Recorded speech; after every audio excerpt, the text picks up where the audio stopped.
So I've been selling for almost 22 years. I got started when I was 18. And yes, in about a month, I'm going to be the big 4-0. And so I've learned a bunch, obviously, over my career in sales. But today there's 4 things that I think you're going to walk away with, probably a page and a half of notes. And so I hope that they're going to make a massive impact for you. And so before we jump into it, if you're a real estate agent, you're looking to generate a multiple 6-figure income, learning to be a dominant listing agent in your market, I'm going to put a link underneath this video in the pinned comment and in the description. If you want to have a conversation about potentially coaching together, feel free to click on the link, schedule some time for us to have a conversation, and then together we can figure out if working together at this point makes sense or not. So let's jump in today's content. So number 1, the more you invite prospects to tell you no, the more they want to tell you yes. So what do I mean by that? So in psychology, there's something called psychological reactance, which simply means that when somebody feels as though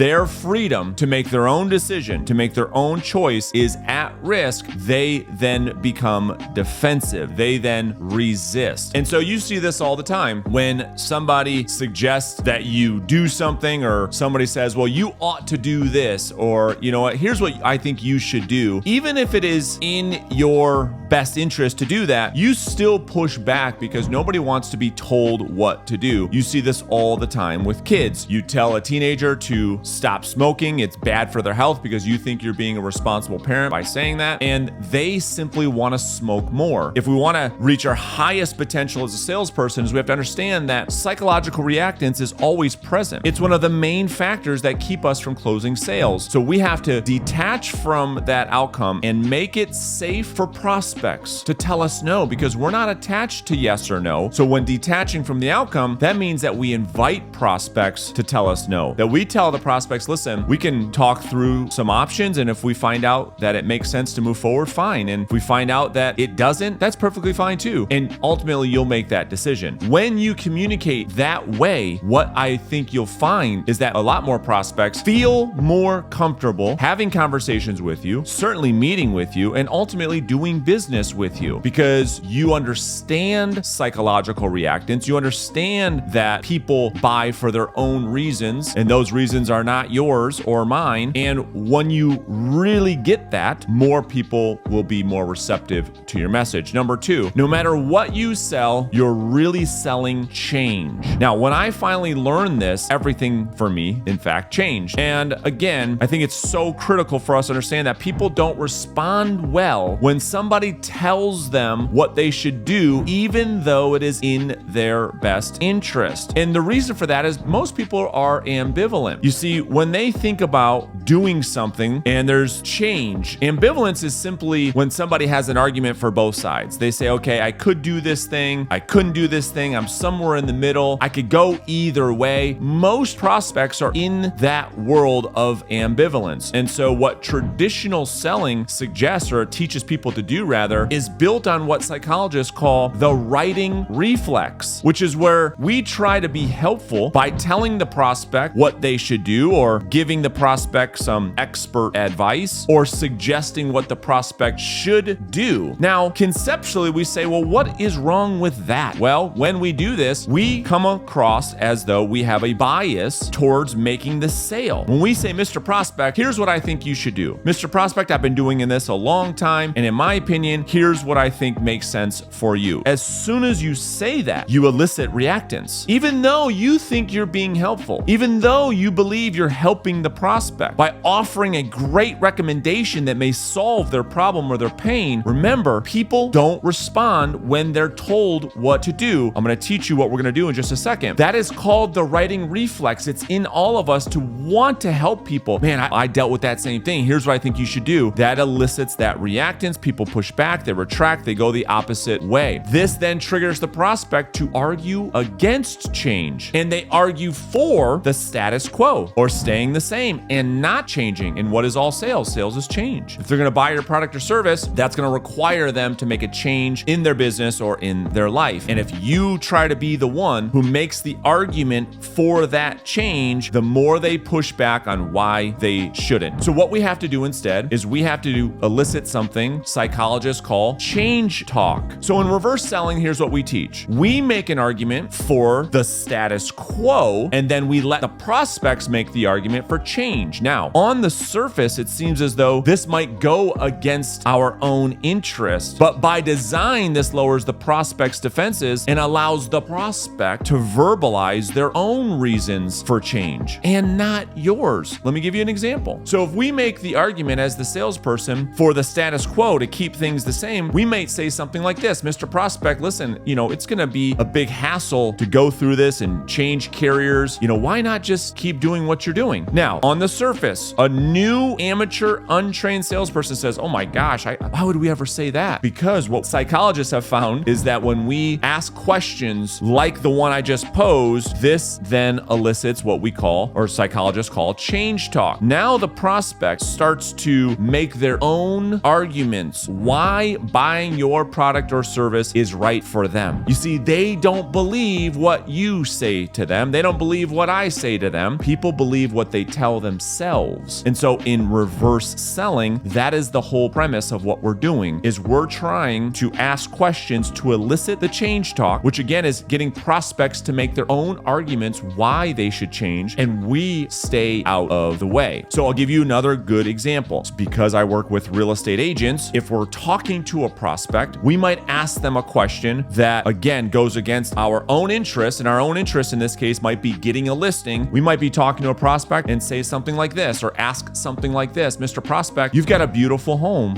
Why go through the headache of listing it and making the move? It could be very difficult. Looks like a beautiful home. You're in a great location. Why not just stay there? And now the prospect starts to make all the arguments for change. Well, you see, Brandon, we would love to stay here, but we need something bigger. We need something smaller. We need another room. We're transferring jobs. Those are all the reasons for change, you see, and those reasons are the prospect's reasons for change, not your reasons for change. And when you can get the prospect to speak and elicit the change talk from the prospect, I think what you'll find is it becomes so much easier for you to engage with those prospects. Number 3 on my list: sales is not something we do on or to someone, but rather something we do with and for someone. You see, to be a great salesperson, in my belief and in our methodology of reverse selling, the premise of a salesperson is to serve others. So in order to serve others, that then suggests we need to put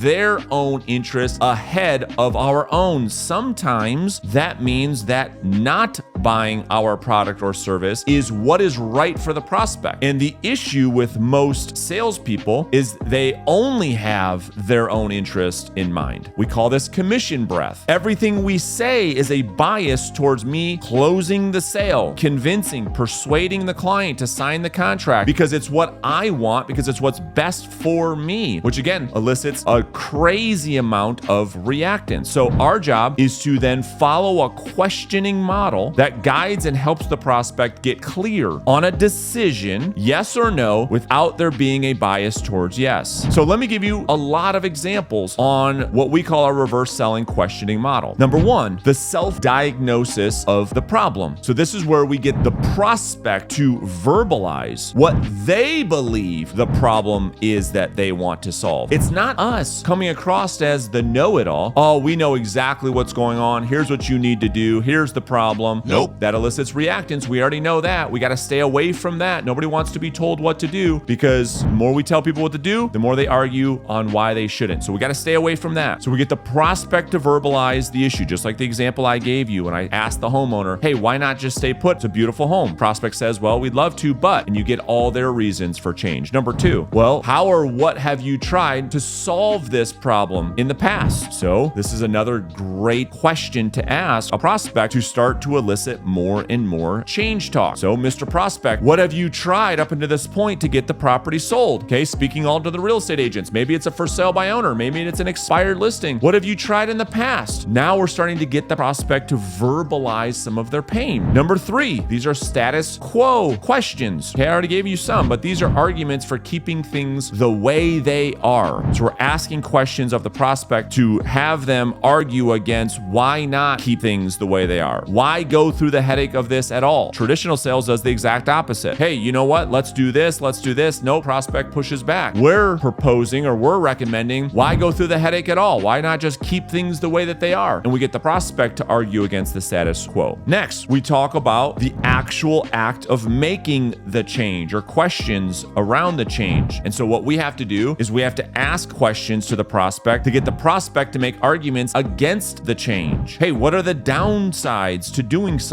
What are the arguments for change? What are the upsides to making this change? What are the downsides to making this change? What are the upsides to staying the same? What are the downsides to staying the same? These are all questions designed to get the prospect to think through making this big decision. Now, the next thing that we can do when we're asking questions in this model is we can have the prospect start to look forward to the future. So how or what will things look like if you decide to do this? So now we get the prospect to vision the future. The decision has already been made to change. What is that going to look like? And we do the exact opposite. We have them look into the future if change doesn't occur, if they don't do anything, if they don't buy your product, they don't buy your service, they don't solve their problem. What do things look like if we stay the same? We keep things the status quo. The next line of questioning has to do with urgency. So we ask prospects, how important is it for you to solve this problem? How important is it for you to sell this house? Is it an option for you to just stay here if you don't get the price you want? Right? These are all questions that help the prospect verbalize their own urgency. Next, we then talk about the consequences of change. So because when we're trying to elicit this change talk from prospects and we're not trying to apply sales pressure, we want prospects to think about all the consequences of making decisions that are either in alignment with them buying our product or service or that of the exact opposite. So we have conversations about what is your spouse going to think of this? Or what are your kids going to think about this move? Or, have you thought about, what the process is going to be like if you do decide to list your home? What are your concerns when you think about getting the property on the market and handling all of the showings, right? These are all the consequences prospects have to think about when they make a decision. Next, we talk about the sacrifice. So how does the prospect justify the investment, time, energy, or cost to make a change? We have them think through that. And then lastly, their commitment to change. How do you, Mr. or Mrs. Prospect, see us moving forward? And we get the prospect to verbalize that entire process. So that would be the third thing that I've learned that has helped me a lot. Number 4 on my list, there is an actual formula for succeeding in sales. And in all the years I've been doing this, here's what I've learned. This is the formula. Attitude times action times skills equals your results. So attitude, what do I mean by attitude? Attitude or mindset.